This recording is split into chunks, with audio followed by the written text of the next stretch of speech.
Bismillahirrahmanirrahim. Assalamualaikum warahmatullahi wabarakatuh. Perkenalkan, nama saya Tri Adisti dengan NIM M1D1200017.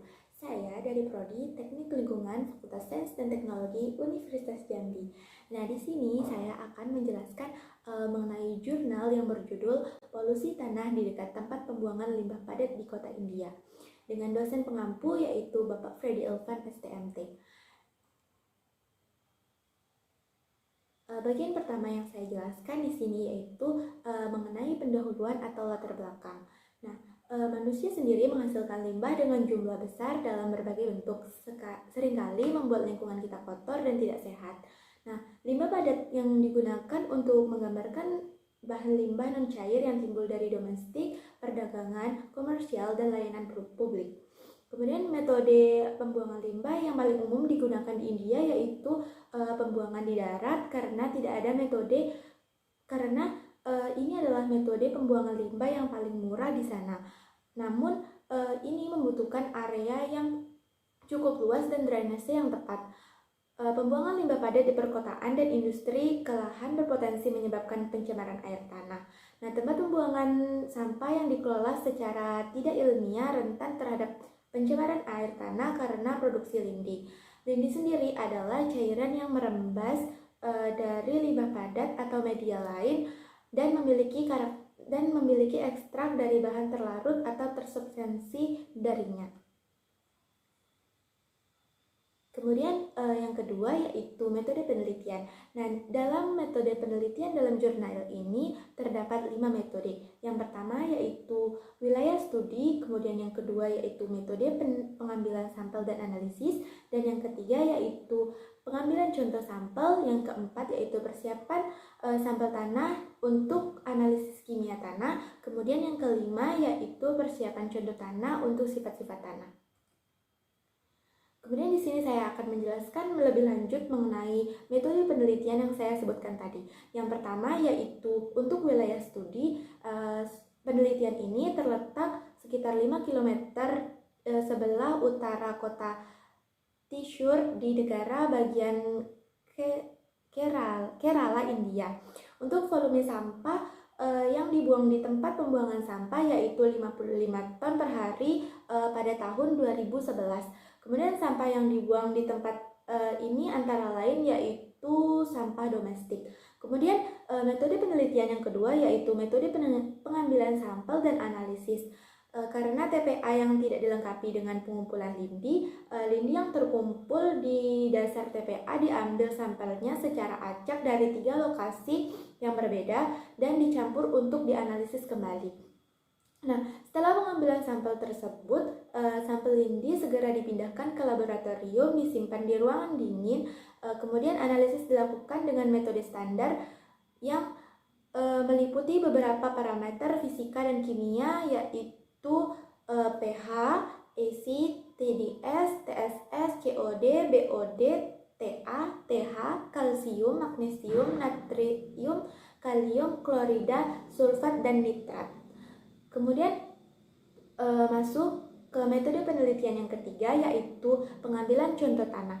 Nah, sampel tanah diambil dari tempat pembuangan sampah dengan membuang puing-puing permukaan dan tanah bawah permukaan yang digali hingga kedalaman sekitar 30 cm atau 1 meter dengan bor tangan.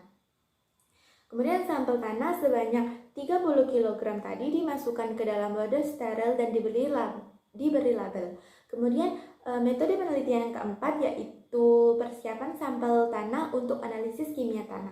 Sampel tanah yang terkumpul dikeringkan di udara selama 2 hari, kemudian digerus menggunakan palu kayu dan disaring. Kemudian yang lolos saringan tadi, tanah diambil sebanyak 260 gram dan diberi lindi sintetik sebesar 15%, 20%, kemudian 25% dan diaduk rata, disimpan selama 48 jam. Kemudian metode penelitian yang terakhir yaitu persiapan contoh tanah untuk sifat-sifat tanah. Untuk penentuan sifat-sifat tanah, contoh tanah dikeringkan di laboratorium yang diayak dengan ayakan IS425 mikrofon untuk penentuan batas konsentrasi. Nah, nilai kepadatan kering maksimum dan kadar air optimum ditetapkan untuk tanah yang tidak terkontaminasi. Nah, selanjutnya yang saya jelaskan yaitu mengenai analisis hasil penelitian. Di sini analisis hasil penelitian yang dilakukan ada dua, yaitu yang pertama analisis fisika kimia sebagai kimia sampel lindi, kemudian yang kedua yaitu analisis fisika kimia sampel tanah. Saya akan menjelaskan yang pertama dulu, yaitu mengenai analisis fisika kimia sampel lindi. Nah, rata-rata karakteristik sampel lindi yang dikumpulkan dari TPA yang kita ambil sampelnya tadi disajikan dalam tabel. Tabelnya nanti saya akan cantumkan. Kemudian nilai hasil dari analisis tadi memiliki nilai SC dan TDS yang relatif tinggi, menunjukkan adanya bahan organik pada sampel. Kemudian yang kedua yaitu analisis fisika kimia sampel tanah. Lindi yang dihasilkan di dasar TPA tadi itu membawa banyak kontaminan ke permukaan tanah dan ke daerah sekitar. Nah, selama proses perkolasi lindi melalui tanah, lindi mengalami berbagai proses seperti proses dekomposisi fisikokimia, reaksi pertukaran ion, perubahan kimia, oksidasi, hidrolisis, dan lain-lain. Nah, reaksi-reaksi ini mengubah sifat asli tanah. Nah, berikut yaitu tabel standar pembuangan air lindi. Di sini dijelaskan yang pertama yaitu pH, kemudian isi, COD, BOD, TDS, total alkalinity, kemudian total hardness, Ca hardness, Mg, kemudian iron, Na, kalsium, kemudian dan lain-lain sebagainya. Kemudian yang terakhir yaitu kesimpulan. Nah, kajian ini mengevaluasi pengaruh pembuangan limbah padat pada rekayasa dan beberapa sifat kimia dari tanah yang mendasar untuk tempat pembuangan sampah di lalur. Sampel lindi yang dikumpulkan dari luar diperiksa dan di laboratorium dan ditemukan bahwa parameter fisikokimia lindi melebihi standar yang ditentukan untuk dibuang ke badan atau sumber air permukaan. Nah, untuk mengetahui pengaruh tanah ini terhadap lindi, disiapkan lindi sintetik yang digunakan untuk menyelidiki perubahan sifat fisika kimia, konduktivitas hidrolik, berat jenis, dan batas Atterberg. Kemudian berbagai parameter kimia dalam tanah menunjukkan tren yang berbeda dengan meningkatkan konsentrasi lindi.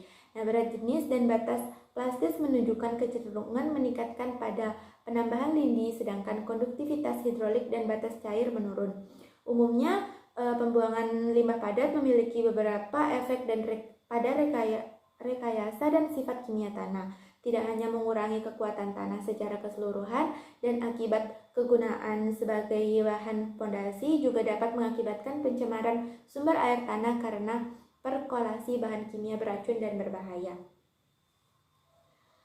Nah, mungkin hanya ini yang bisa saya jelaskan, lebih dan kurangnya saya mohon maaf. Saya akhiri, wabillahi taufik wal hidayah. Wassalamualaikum warahmatullahi wabarakatuh.